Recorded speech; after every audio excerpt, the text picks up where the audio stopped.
like stupid to complain about. I swear I'm not complaining. If I was a Hollywood executive, I would blacklist her. I have nothing interesting to say. I look insane. Everyone's just ignoring my phone calls. Whatever, it's chill. I don't even Imagine stepping into London's Palladium, where the air hums with anticipation for a blockbuster Evita revival. The star? Rachel Zegler, Hollywood's golden voice, cast as Eva Perón, the fiery icon of Argentina. This was supposed to be her West End coronation, a chance to prove she's more than a big-screen darling. But hold up. I was actually, oddly enough, auditioning for a Broadway show of a very famous Broadway musical that was having a revival, and the producers and directors were ordering lunch while I was singing. Whispers from the theater's brick walls paint a wilder picture. Late arrivals, rehearsal clashes, and a production teetering on chaos. Is Rachel Zegler about to steal the spotlight or torch it before the curtain even rises? Grab your popcorn, because this drama's juicier than a front-page scandal, and we're diving straight into the heart of it. Let's set the stage. Rachel Zegler burst onto the scene as Maria in Steven Spielberg's West Side Story back in 2021. Her voice so raw and powerful it left audiences stunned. She was 17 when she landed that role, beating out thousands in a global casting call. Exciting moments, but also like the little blips where I just don't feel great. I think that's really important, that you see me as a human being, because I think a lot of people don't. So I don't know. I want that disclaimer. Fast forward to 2025, and she's added The Hunger Games, The Ballad of Songbirds and Snakes, and the quirky Y2K to her resume, cementing her as a Hollywood heavyweight. So when Jamie Lloyd, the West End's minimalist maestro, tapped her to play Eva Perón in his high-stakes Evita revival, it felt like a match made in theater heaven. Evita, for those new to the game, is Andrew Lloyd Webber's 1978 masterpiece about Eva Perón, the Argentine First Lady who rose from poverty to power, loved by millions and loathed by the elite. It's a role that demands vocal fireworks and magnetic presence, qualities Zegler seemed born to deliver. Her Latin heritage and soaring mezzo-soprano made her casting a no-brainer. An early buzz had ticket scalpers salivating. I'm gonna be on a talk show tonight, and I'm gonna talk shit about them on the talk show. Talking shit on the talk show. This is the one time in my life where if you have something to say, I don't want to hear. I don't want people to see me as ungrateful or anything like that. I was nervous that that's what this makes me look like. The Palladium, a 2,200-seat jewel in London's theatre crown, was primed for a sold-out run.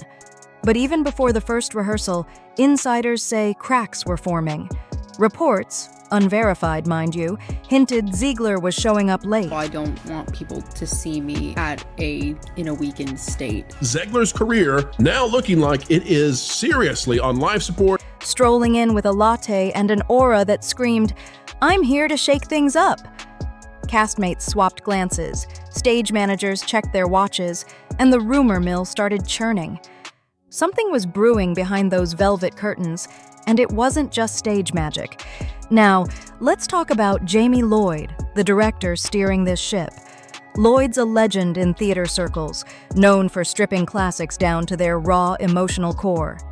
His 2019 Betrayal with Tom Hiddleston was a masterclass in less is more staging, and his Evita was pitched as a bold reimagining. Think stark lighting, minimal props, and a focus on raw performance. Zegler, with her larger-than-life energy, seemed like the perfect spark to ignite his vision. But rehearsals, according to sources, were less spark and more wildfire. Picture this. The cast's deep in a scene, and Lloyd's giving notes on blocking, where actors stand and move to hit their marks. Zegler, insiders claim, wasn't just taking notes. She was rewriting them. One story making the rounds says she cut Lloyd off mid-sentence to explain how she felt Eva would command the stage, gesturing like she was already on the balcony addressing Argentina's masses. An ensemble member allegedly whispered, "She's directing the director now." Another rumor? She questioned everything from Eva's accent to the ensemble's breathing patterns. Yes, how they breathed during a number. To some, it was bold. To others, it was chaos. Lloyd, known for his zen-like patience, kept the peace, but backstage, the vibe was shifting. Eyes rolled, phones buzzed with texts, and the group chat started calling it Rachel's Remix. This wasn't just a rehearsal, it was a power struggle, and the tension was about to hit a fever pitch. Then came the moment that stopped the show dead in its tracks. It was a run-through of Don't Cry For Me Argentina, Evita's gut punch of an anthem, where Eva pleads with her people from the Casa Rosada balcony.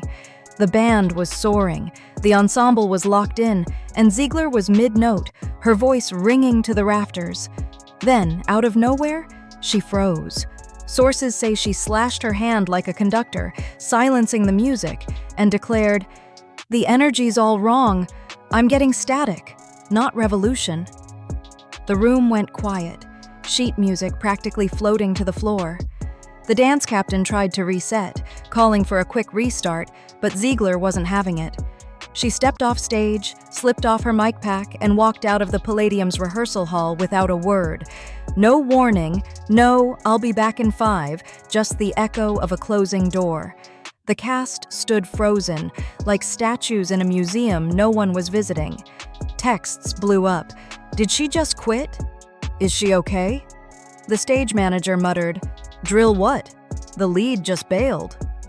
Lunch got rescheduled, call sheets were scrapped, and a 25-minute pause stretched into a 2-hour scramble.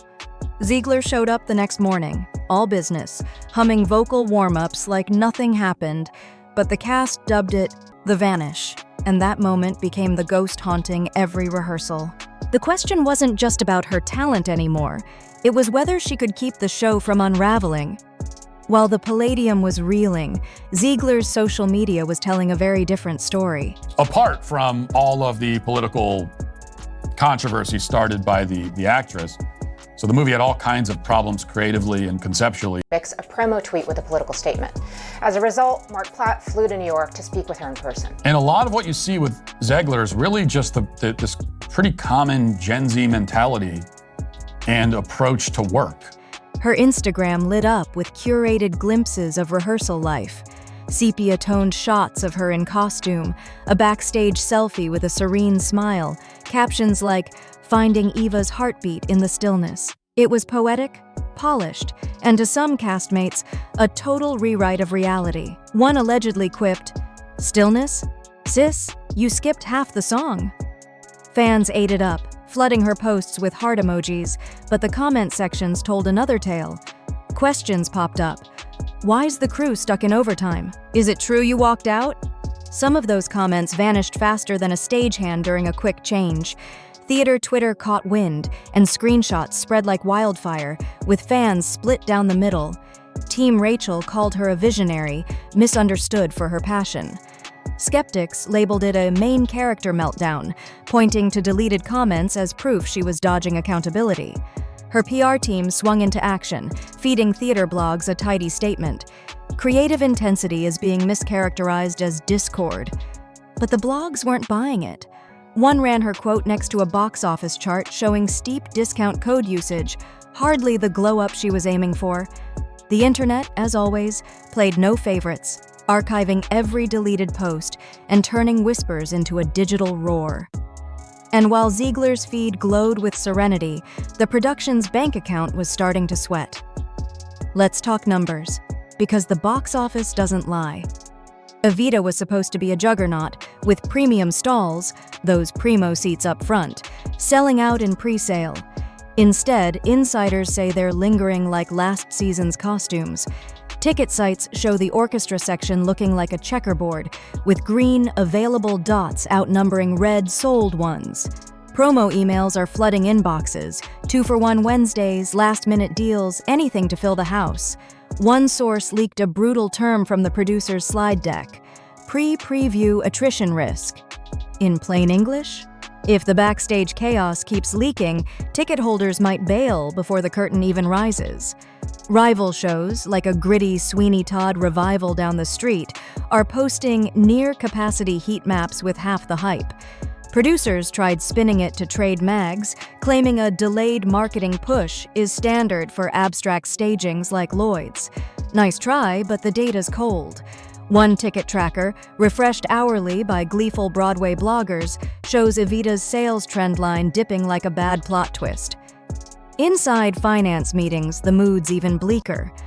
A slide labeled Risk Delta if lead recast glowed crimson, but the one for Risk Delta if lead retained burned even darker. Translation: keep Zegler, and the chaos might tank the show. Replace her, and the PR fallout could be just as brutal. It's a lose-lose, and the clock's ticking louder than a metronome. Just when you thought the drama couldn't spike higher, the lawyers entered stage left. Picture a bunker-like conference room at the Palladium, blinds slammed shut, overlooking Argyle Street. Inside, Jamie Lloyd, 2 top-tier producers, a union rep, and legal counsel crackling through a speakerphone. Sources say they dissected Zegler's contract clause by clause, hunting for terms like unprofessional conduct or material interference. The phrase pattern of disruption allegedly came up more than once, followed by a gut punch question. Does this qualify as a breach? No decision was locked in, but the fact that lawyers were circling sent tremors through the cast. Then came the juiciest tidbit: contingency casting. 2 agencies got discreet calls about a powerhouse mezzo, age 20-35 with Latin flair, who could step into Eva's shoes on short notice. Names started swirling in stage door chatter. A recent Olivier nominee fresh off a Sondheim hit, a Netflix breakout who trained at Guildhall, even a veteran who understudied Eva decades ago. One dresser snapped a photo of a casting binder labeled Plan B, captioned Emergency Evitas. Choose your fighter. It vanished from their story in minutes, but screenshots live forever. Zegler was told only that schedule adjustments may occur, but the hallway buzz was deafening. If the lawyers are reading contracts, one tech muttered, we're already past intermission. Now let's zoom out for a second. This isn't just about one star or one show, it's a snapshot of theater's high-stakes gamble. The West End's a brutal arena, where budgets run into the millions and every seat counts. Evita's revival was bankrolled on Zegler's name, her Hollywood glow meant to pull crowds in a post-pandemic market where theaters fighting for every ticket. But her baggage, real or rumored, comes from a career under a microscope. Back in 2023, her Snow White comments about modernizing the classic sparked a firestorm, with critics calling her tone-deaf. She apologized, but the internet never forgets. Now, her Evita drama feels like round 2, with ex-posts speculating she's bitten off more than she can chew. Yet, some defend her fiercely. A vocal coach close to the production swears Zegler's voice is a cannon waiting to fire, predicting she'll channel the pressure into a performance that silences doubters. Even a tired ensemble member admitted, when she locks in, your hair stands up. The catch? Locking in before the lunch breaks proving tricky. Other directors are watching closely. One West End producer's delaying a casting announcement until Evita's dust settles, a polite way of saying reputations spread like wildfire. So, here we stand, house lights half dimmed, the orchestra stuck in an uneasy tuning loop. 3 endings are waiting in the wings. Scenario 1. Rachel Zegler harnesses the storm, steps onto that Palladium balcony, and delivers a performance so incandescent it erases every rehearsal hiccup. Critics forget the gossip, fans flood X with praise, and Hollywood's redemption machine churns out a new chapter. Scenario 2. The producers pull the trigger, slide open that Plan B binder, and a new Eva steps into the spotlight with a crash course rehearsal.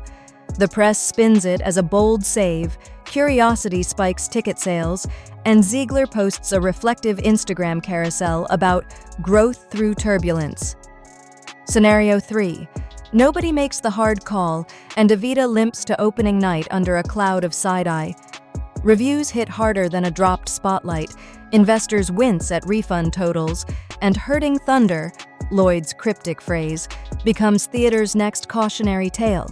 The real question's for you, the audience. Does Rachel Zegler deserve the stage she's been handed, or has the drama already outsung her talent? Would you buy a ticket tomorrow, or are you just here for the popcorn and the X thread? Drop your verdict in the comments. I'm reading every single one.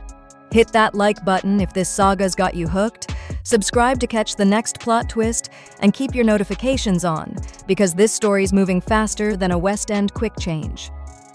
In theater, the show always goes on, but who'll be center stage when the curtain rises? Stay tuned, because the finale's coming, and it's gonna be a showstopper.